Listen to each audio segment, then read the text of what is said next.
she was like, Dad, you need one of these. And I'm like, Dad surely doesn't need a 1992 Toyota Hiace Bōsōzoku van.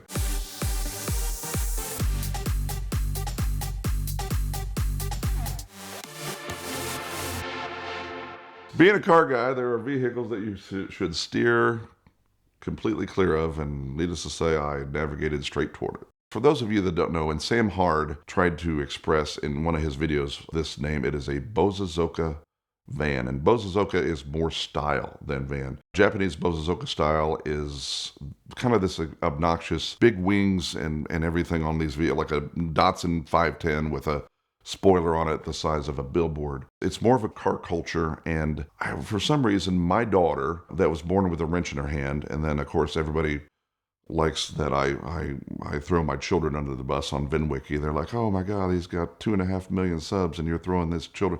They'll be fine. They were not, they weren't coddled as children, and they are self-sufficient. So my daughter flew to the F1 race in Japan, and she was like, Dad, you need one of these crazy Bōsōzoku vehicles. And I liked the Toyota Hiace Bōsōzoku van. And of course, finding them to export, you need to know someone in Japan and need to know someone here, and the brokering of the vehicles on both sides. And of course, they don't fit in a container. They're ridiculous, right? The main platform for the Bōsōzoku van, which is just me calling it that, it's more of a Bōsōzoku style, but for where we go from here on, is a Toyota Hiace van. And normally they're a diesel Toyota Hiace van, which we didn't get in the United States. So my daughter goes to the Formula One race, and she goes to the car meets, and she, loves everything on four wheels. And then she goes to a meet where there's about 20 of these Bōsōzoku vans.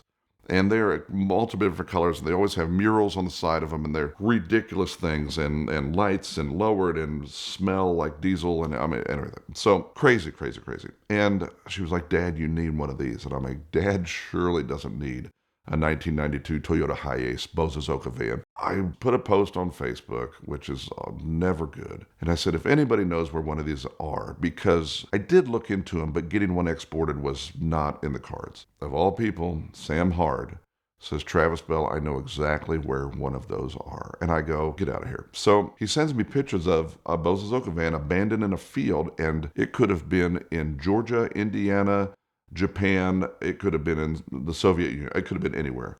But it was in the UK. It was within minutes of Sam's house. And I go, well, Sam, it's supposed to have this big spoiler and wing. And the spoiler and wing had been removed, and it was about 40 feet away.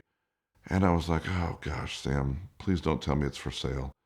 He said, well, of course it is. And I'm like, and Sam Hard is probably one of my best friends, and he will turn your frown upside down on any day. And just when you think you're ready to go to sleep one day, he will call me, hello and welcome. And I'm like, good night, Sam. Do you know what time? It doesn't matter. And I'm like, yeah, you're on Sam Hard time at that time. So Sam called me, and he sent me pictures, and he's like, this was in a museum or something in London, and they closed, and somehow there's a Bōsōzoku van in the UK. And I go, can it be bought? Of course it can. I wired him dollars to pounds, whatever it was.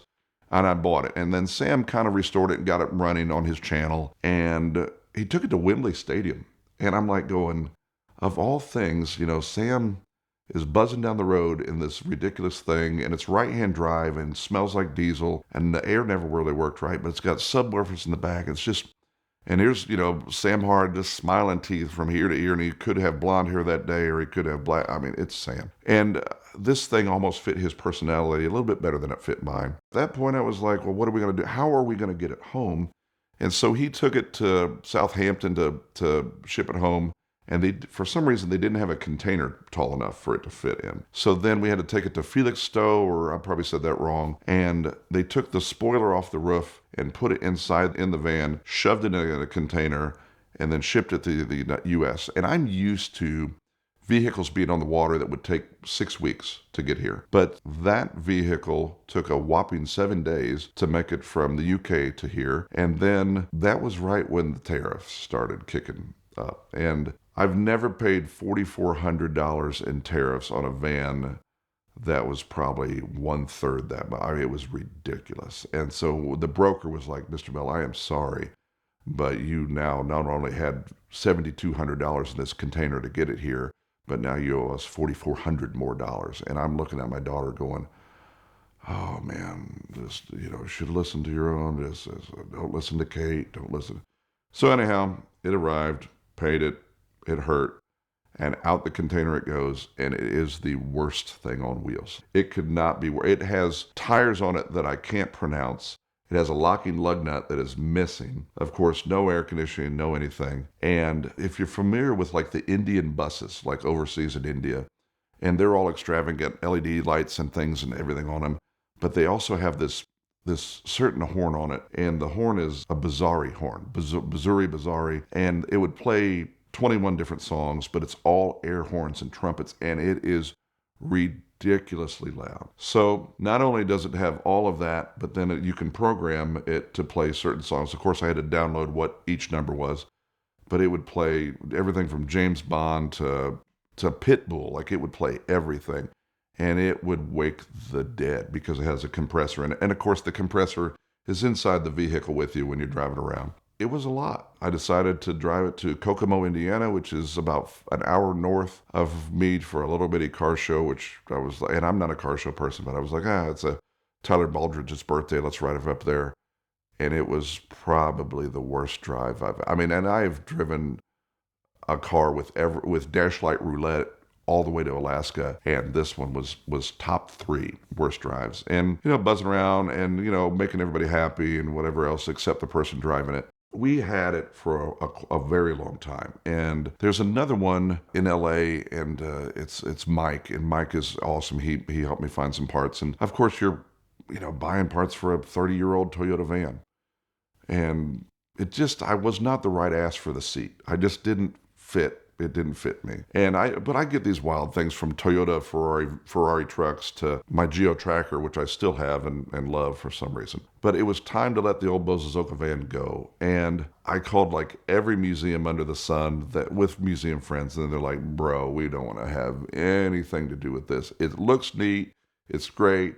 Will you take $5,000 for it or whatever? And I'm like, my gosh, I have almost that in tariffs or duties alone just to get it here. So I was like, all right, what's the next round for it? And I finally found it went to a museum out in Beverly Hills area, of all things.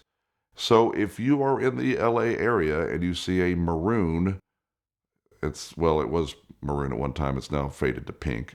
But if you see a maroon 1992 Toyota Hiace Bōsōzoku van, your buddy Travis was the one who ended up bringing it into the United States, and someone else could have fun with it, but it was just not for me.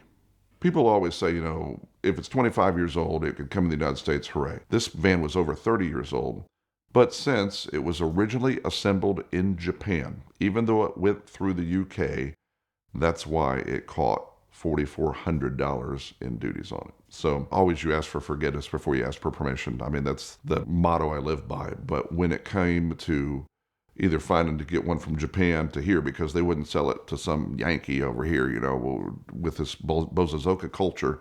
So when I went through Sam to get one through the UK, which I have no idea how it got there, I have 2 pictures of the van in Japan, and I have no photos of it other than in the field in the UK. And I was like, oh, we're in the clear. But even though the vehicle was 30 plus years old, since it was originally assembled in Japan, it caught $4,400 in duties. So out of all this stuff, and my daughter basically going, yeah, Dad, you need this. And my daughter is my best friend. I had her at 22 years old, so we always did everything together. And when it came in the container, like, she wasn't there to open it up. She probably saw it a month later. It was like, oh, Dad, you finally got one. I'm like, oh, Kate Bell. During Outback of the Midwest 2025, Dustin from Mischief, and Dustin and I have been friends for 20 years, he was like, where is this van at? And of course, everybody is there to see Australian cars, and Dustin's there to see this Bōsōzoku van. And I said, well, it's parked down the south end. And it kind of got out during the show that it was sitting down there, and everybody's like going, oh my God, what is this thing? You expect my daughter to be over the moon that I have it. And she is the chamber of commerce of fun. Like, everybody that comes in town, Kate Bell's got you covered on where to party that night, basically. Dustin and his pal came in town, and they're like, I go, well, the keys are in it. And I said, if you dial up, you can play any song you want. So on Mischief's Instagram, Dustin's driving the Bōsōzoku van with his pal, and of course there's no back seats. There's like a VCR and TVs and whatever else and big subwoofers. And my daughter's one ride in the thing was never with dear old Dad. It was with Dustin from Mischief. This month of VINwiki content is brought to you by Bridgestone, and the most exciting tire from Bridgestone right now is the brand new RE71RZ. That's their extreme max performance summer tire that is championing pole position. It's built for the grassroots motorsports crowd and offers much better on-track wear patterns than we saw out of the amazing RE71RS that it is now replacing. It uses Bridgestone's enlightened technology to deliver long-lasting performance and much more responsive control. And the RE71RZ is now available across North America in 45 sizes since December 31st of last year. This new tire meets all requirements for SCCA racing and will be eligible for competition use in 2026 for solo and time trials. This new tire is 0.74 seconds faster on a dry lap and 0.75 of a second faster in a wet lap compared to the outgoing RE71RS. This really is an amazing new sports car and supercar tire from Bridgestone, so check it out now, along with everything else that we love about Bridgestone, at the link in the description below.